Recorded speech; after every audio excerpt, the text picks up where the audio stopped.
ils ont raison de manifester. Et ils ont raison parce que les mesures qui sont proposées concernant les retraites sont à la fois injustes, elles ne sont pas financées, elles ne sont donc pas responsables. Et par ailleurs, il n'y a eu qu'un simulacre de concertation. Ni les organisations syndicales, ni l'opposition n'ont pu voir leurs propres propositions prises en compte. Les mesures sont injustes parce qu'elles font reporter l'essentiel de l'effort sur les salariés et non pas sur le capital, qui n'est pratiquement pas mis à contribution.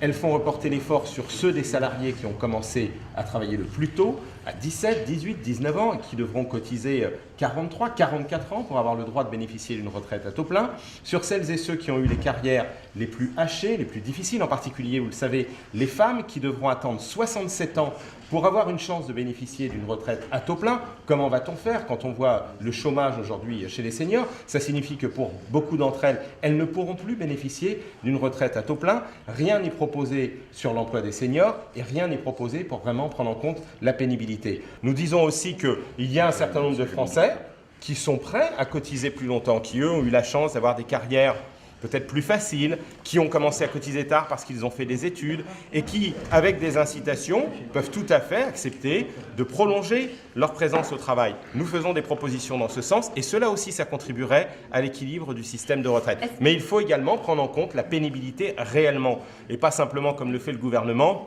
après un examen médical, les situations de celles et ceux qui sont complètement cassés, qui sont en invalidité et qui de toute façon ne peuvent plus continuer à travailler. Donc nous voulons que quand il y a eu exposition à des produits cancérigènes, quand on a porté des charges lourdes pendant un temps de sa carrière, quand on a travaillé la nuit, il puisse y avoir la prise en compte qu'on a une espérance de vie moins longue et que l'on peut commencer à prendre sa retraite un peu plus tôt. Nous n'en sommes qu'au début de la bataille politique et parlementaire. Vous avez raison de souligner que le calendrier choisi par le gouvernement est un calendrier qui volontairement essaye de nous cornériser. Nous sommes au début de l'été, les textes vont arriver en commission au mois de juillet et dès le début de septembre, pour un temps très court, compte tenu des règles imposées par l'Assemblée nationale aujourd'hui, nous aurons une discussion sur ces questions-là.